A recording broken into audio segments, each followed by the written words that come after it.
Hey everybody, what's going on? This is Matt, and today I want to talk about getting over the fear of speaking when learning a foreign language. And I think this kind of breaks down into two main parts. One is the psychological aspect of things, but I also think some people want to kind of hear the practical component of this as well, right? Like, what do you need to do before you start speaking?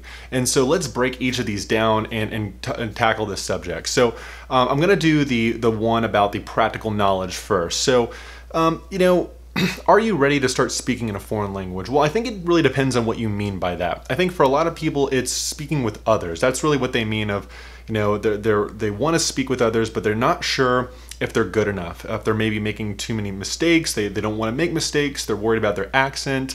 There's a lot of those components, and they want to make sure that they're at an adequate skill level to start speaking.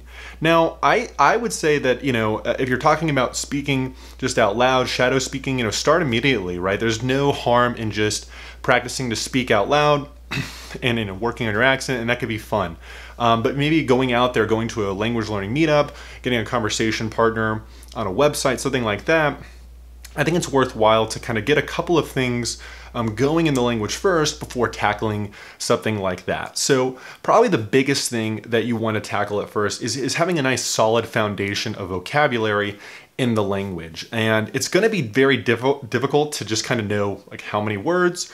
Are you ready? But there's a couple of tests that you can do to kind of help gauge if maybe you're ready to start having a conversation partner, or if you're relatively competent enough to go to a language learning meetup or something along those lines. I think it's important to get a nice foundation in the language with vocabulary. Maybe the first 1,000 most common words, know a lot of the more common verbs, adjectives, and things like that, and try to get a nice foundation of vocabulary.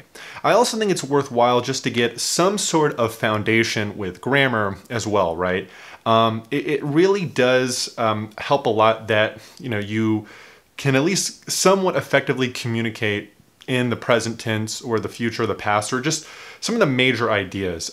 Just because if your grammar is just all over the place and it's a complete disaster, depending on the language, it might be very, very, very difficult to just have a conversation with you in the foreign language. Or maybe if you're even visiting another country, like if your grammar is just all over the place, it can be very difficult to just have those conversations, and people will want to resort to using English or whatever your native language is. So definitely it's worthwhile to have at least a nice foundation in grammar. It doesn't mean that you're not going to make mistakes. You're probably going to make tons of mistakes, whether that's word order or endings or whatever, but at least having some idea of how to communicate in the present, or just some concept with that is important, I think, because it's really important to at least be able to somewhat get your point across. Now, also, I think the last thing is being able to kind of practice listening just a little bit.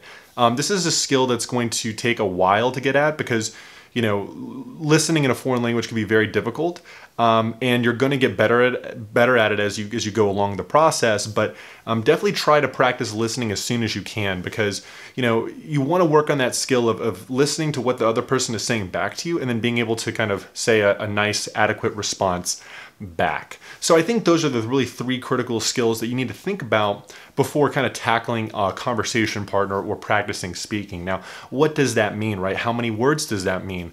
Am I good enough from a listening perspective? Is my grammar good enough, right? Well, from a vocabulary perspective, I think there's a great way to test this out. So that would be basically, can you basically have a shadow conversation, or can you just speak out loud about what happened in your day-to-day? Or can you talk about maybe a random subject matter about current events, or tell me about your family? Just some random subject matter, some random tests. If you feel like you can kind of express those, or just test it out and try expressing yourself about how your day was or whatever, then you're probably ready to have that conversation partner. If you struggle to basically, describe how your day went or something like that, those kind of mock examples, then maybe you don't know enough vocabulary, or you need to practice just a little bit more before really getting the most out of those conversations. And with grammar, that's also going to be kind of this art and science aspect. Definitely just try to review some of the explanations, get some sort of foundation, but by no means do you really need to be a grammar expert to really just dive in. And my sense too would be, don't be afraid to speak, right? dive in. You'd be surprised that you might even speak better with a conversation partner than you would have thought. And a lot of it is just jumping in. Now, this kind of transitions nicely into that second point of getting over the fear of speaking, but from more of like a psychological aspect of things.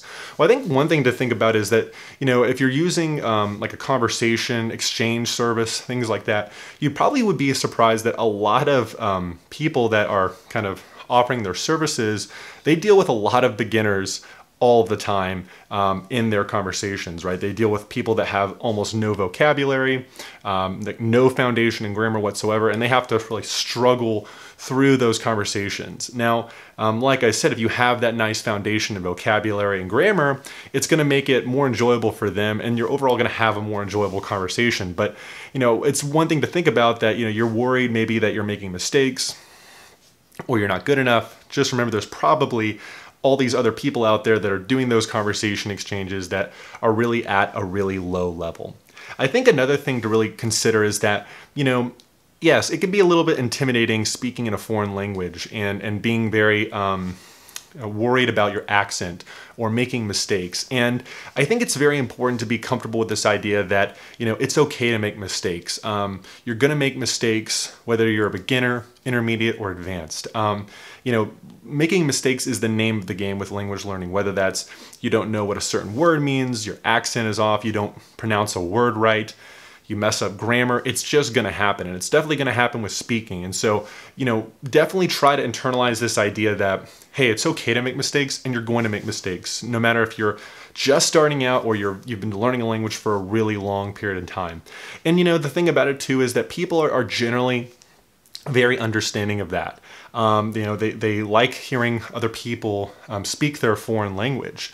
And, even if you have that accent or, you make some mistakes, you could still have a very enjoyable conversation. But definitely you want to kind of get okay with this idea of making mistakes and not being perfect, because that's going to be the name of the game with language learning, not just in speaking but with everything, right? When you're reading, you're going to see words that you just don't know. You're going to be learning new words, and you're going to look up a word, next moment you've forgotten it. So, remember, it's okay to make mistakes, and it's going to be a natural part of the process. The same goes for accent. Like I said, if you have that rough foundation in the language with vocabulary and you can reasonably express yourself, people are going to look past that accent.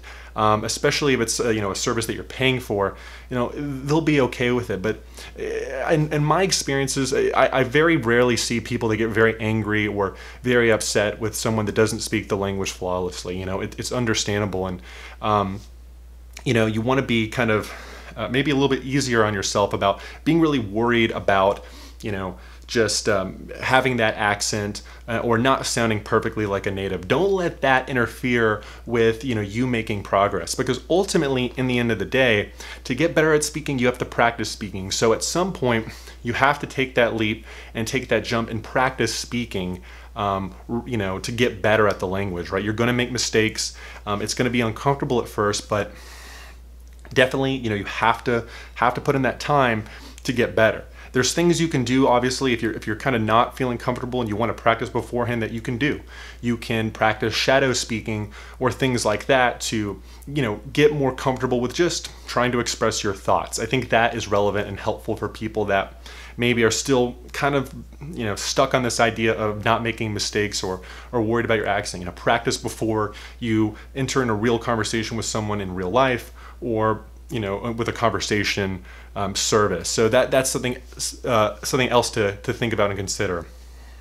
And for the people out there that maybe are a little bit less social, maybe they're a little bit more introverted, I would just say that learning a language, one aspect that's very important that some of the language learning apps and things I think miss is that it is very much a social there's a social aspect to learning a language, or ideally it should have this social aspect where you are connecting with the language and the people and the culture, and that's an amazing experience. And you really can see that when you're having conversations with others. It can be such a huge motivation. It can be so exciting, so much fun, and also just great building a relationship with someone in that foreign language, and it can really just take that motivation and excitement to the next level. So if you're just worried and you're a little bit scared to break out of that comfort zone, just remember there's huge gains from a motivation perspective, from an excitement perspective that you're missing out on, and it can be really, really fun and exciting. And I know that could be tough for some people, but